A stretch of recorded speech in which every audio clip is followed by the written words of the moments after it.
Continuation with last class ఎక్స్పోర్టేషన్ గురించి తెలుసుకున్నాం. ఎక్స్పోర్టేషన్లో export goods అంటే ఏమి, ఎక్స్పోర్టర్ అంటే ఏమి, next control over of export గూడ్స్కి సంబంధించి loading of export goods section 40 deal చేస్తుంది.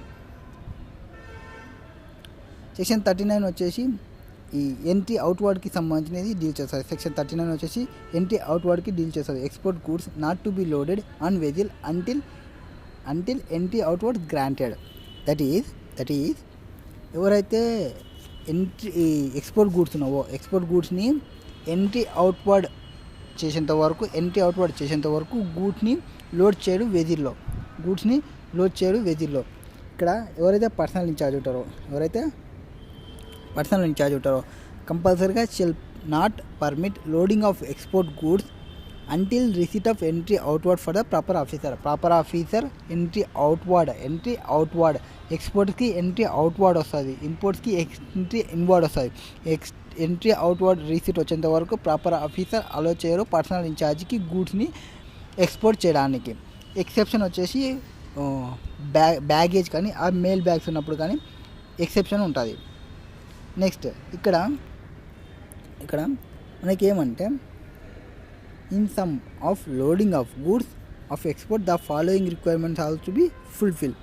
ఏం ఫుల్ఫిల్ చేయాలి ఫాలోయింగ్ రిక్వైర్మెంట్లో? ఎంట్రీ అవుట్వర్డ్ అనేది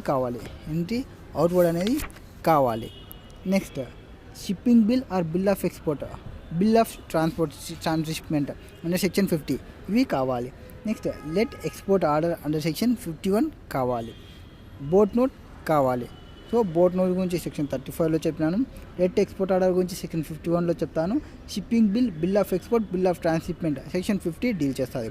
సో ఇప్పుడు మనం ఎక్కడ ఉన్నాం? సెక్షన్ 39 దగ్గర ఉన్నాము. సెక్షన్ 39 ప్రకారం ఎంట్రీ అవుట్వర్డ్ మన పేపర్ ఉంటేనే ప్రాపర్ ఆఫీసర్ మన గూడ్స్ని లోడ్ చేయడానికి అలో చేస్తాడు, లేకుంటే గూడ్స్ని లోడ్ చేయడానికి అలో చేయడు. గూడ్స్ని లోడ్ చేయకుంటే ఎక్స్పోర్ట్ చేయలేము. అది section 39. Next section 40 export goods not to be loaded unless duly passed by the proper officer. Okay, ఇక్కడ ప్రాపర్ ఆఫీసర్ అంటే మనము సబ్మిట్ చేసిన తర్వాత ఎక్స్పోర్టర్ ఏవైతే సబ్మిట్ చేయాలో shipping bill or bill of export submission చేసిన తర్వాత ప్రాపర్ ఆఫీసర్ చెక్ చేస్తాడు. So export goods not to be loaded unless duly proper officer pass చేసేంత వరకు, duly passed by the proper custom officer. Person incharge ఎవరైతే ఉంటారో అతను load of గూడ్స్కి సంబంధించి only upon submission by the exporter to him duly assessed shipping bill or bill of export. ఇది కూడా బ్యాగేజ్కి అండ్ మెయిల్ బ్యాగేజ్కి అప్లికబుల్ కాదు. Next in case of export goods other than baggage and mail goods the goods shall be accompanied by shipping bill of export, bill of transhipment అన్నింటినీ submit చేస్తే proper officer duly passed by the proper officer. Next in case of baggage and mail baggage ఉన్నప్పుడు they should be permitted by customs for ఎక్స్పోర్ట్స్కి సంబంధించి. Next section 41 delivery of departure manifesto, export report. That is submission of export general manifesto or export report. EM, DM, ER అని మనం అనుకోవచ్చు. ఇవి prescribe form ఉంటాయి. అవి submit చేయాలి departure చేసేటప్పుడు సబ్మిట్ చేయాలి. ఇవి ఇంకా కావాలనుకుంటే అంటే అమెండ్మెంట్ చేయాలనుకుంటే అమెండ్మెంట్ చేయొచ్చు, ఆర్ సప్లిమెంటరీ ఏమైనా ప్రొవైడ్ చేయాలంటే సప్లిమెంటరీ ప్రొవైడ్ చేయొచ్చు విత్ పర్మిషన్తో. But there is no fraudulent intention అనేది ఉండకూడదు. అమెండ్మెంట్ చేయాలనుకుంటే అమెండ్మెంట్ చేయొచ్చు, సబ్మిట్ చేయొచ్చు. ఫ్రాడ్లెంట్ ఇంటెన్షన్ అనేది ఉండకూడదు. అండ్ ఈ రిపోర్ట్ అనేది not required in conveyance is carrying only luggage కానీ మీరు క్యారీ చేస్తుంటే ఈ కన్వెన్స్ అనేది మీకు అవసరం లేదు. Preparation of export general manifesto ఎట్లా ప్రిపేర్ చేస్తారు, ఏమేమి ఇన్ఫర్మేషన్ ఉంటుంది అంటే procedure for preparation of cargo manifesto వచ్చేసి in case of shipment by sea the ship officer gives a receipt after he has received the consignment on board of ship. Board నుంచి consignment తీసుకున్న తర్వాత ఇతను ఎవరైతే ship officer ఉంటాడో అతను provide చేస్తాడు.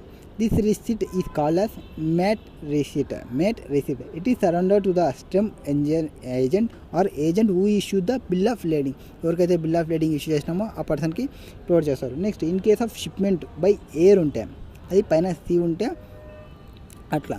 ఇప్పుడు ఎయిర్లో ఉంటే after cargo is deliver to the airways from loading, the airways issues on air consignment note. Air consignment నోట్ని ఇష్యూ చేస్తుంది.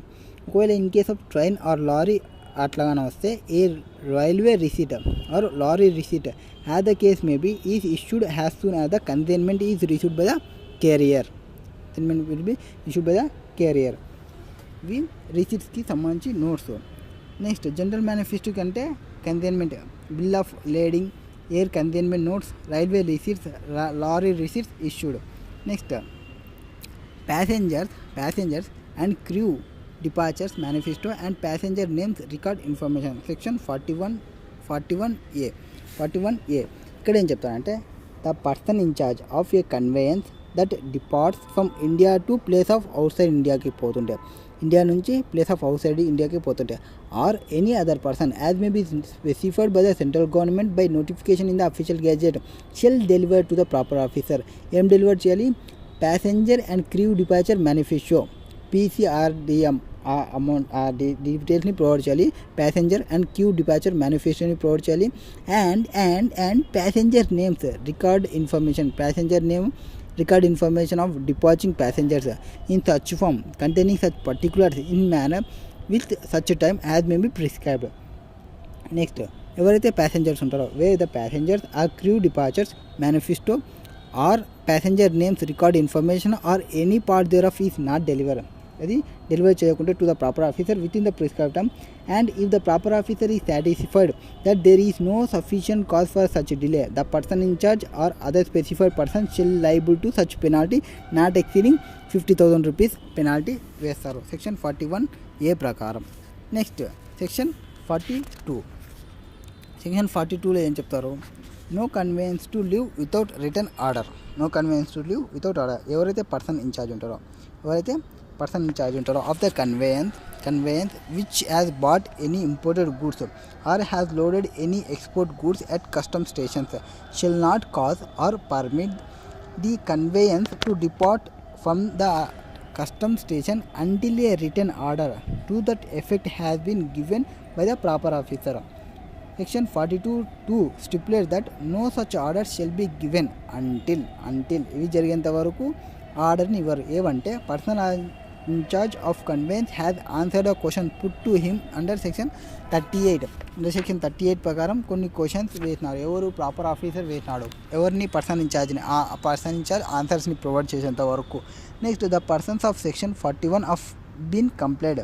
ప్రొవిజన్స్ ఆఫ్ సెక్షన్ 41 కంప్లై కావలేదు, కంప్లై అయ్యేంత వరకు. ప్రొవిజన్స్ ఆఫ్ 41లో ఏం చెప్తారు? జనరల్ మేనిఫెస్టోని సబ్మిట్ చేయాలి అని చెప్తాము. Next the shipping bills or bill of exports or bill of transshipment if any and such other documents as the proper officer may require have been delivered to him. Or next, all dutiable levables or duties leviable on any stores consumed in such conveyance and all charges and penalties due in respect of such conveyance or from the person in charge thereof has been paid or the payment secured by such guarantee deposit of such amount as the proper officer may direct. అలాగే ఏమైనా penalties అవన్నీ payment చేయాల్సి ఉంటే proper officer direct చేస్తారు. High payment ఉంటే the person in charge convince as satisfied the proper officer that no penalty is leviable under section 116 ప్రకారం ఏ penalty లేదని ప్రూవ్ చేయాలి. And payment of any penalty that may be levied upon him under that section has been secured by such guarantee or deposit of such amount as the proper officer may direct. Next in any case where any export goods have been loaded without payment of export duty or in contravention of any provisions of this act or any other law, such goods have been unloaded. ఆ గూడ్స్ని ఏం చేశారు? Unload చేశారు. where the assistant commissioner is satisfied that it is not practicable to unload such goods, the person in charge of conveyance has given an undertaking secured from such guarantee తీసుకుంటారు ఆ deposit తీసుకుంటారు such amount at the proper officer may direct from bringing back the goods.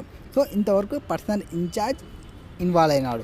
ఇక్కడ exporter వస్తాడు. ఇక్కడ నుంచి procedure for clearance for export goods, clearance of export goods వచ్చినప్పుడు exporter involve అవుతాడు. Section 50 deal చేస్తుంది. ఫస్ట్ ఏం చెప్తుంది, entry of goods for exportation. Entry of goods for ఎక్స్పోర్టేషన్కి ఎంట్రీ అయితే సెక్షన్ 50 డీల్ చేస్తుంది. ఇప్పుడు గూడ్స్ని ఎక్స్పోర్టేషన్ చేయాలంటే first filing of shipping బిల్ని fill చేయాలి.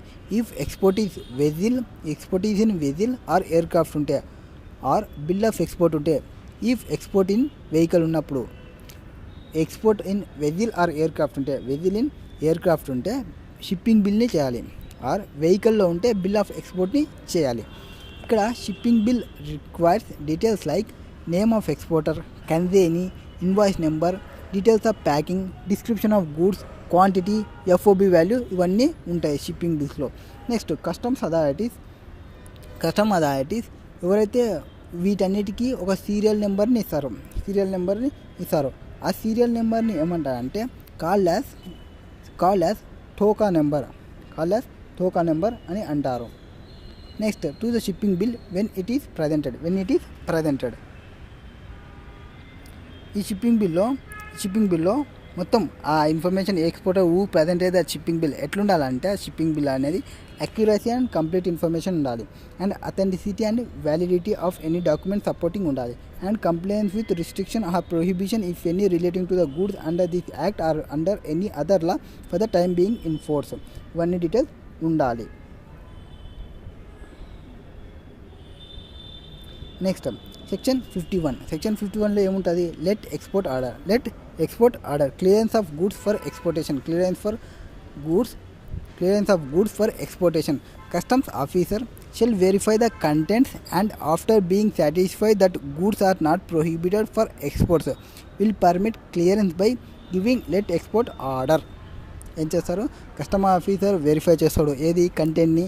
After being satisfy that goods are not prohibited for exports, గూడ్స్కి ఏవైతే ఉన్నావో ఆ గూడ్స్ ప్రొహిబిటెడ్ కాదనుకుంటే అప్పుడు లెట్ ఎక్స్పోర్ట్ ఆర్డర్ని ఇస్తారు. ఎవరు, customs officer. This is related to దీనికి సంబంధించి. And further in case of deferred payment duty అంటే మనకి డిఫర్డ్ పేమెంట్గా మనం చేయొచ్చు అని చెప్పినాము. డేట్స్ కూడా చెప్పినా నేను. 1 to 15 ఉంటే 16th డే డ్యూ డేట్ వస్తుంది. 16 to 31st వస్తే 1st of నెక్స్ట్ మంత్ వస్తుంది. ఒకవేళ అది మార్చి మంత్ అయితే 31st మార్చికి క్లియర్ చేసుకోవాలి అని చెప్పినాము. దాని యొక్క ఇంట్రెస్ట్ రేట్ వచ్చేసి 5 to 36% లోపల ఉంటుంది. Notice of short export of goods. According to notice of short export rules 1963, if any goods mention in shipping bill or bill of export and cleared for exportation or not exported, the exporter shall within 7 days from the date of departure of conveyance by which such goods were exported furnish the prescribed information to the proper officer in respect of such goods. ఇది ఎక్స్పోర్ట్కి సంబంధించినది.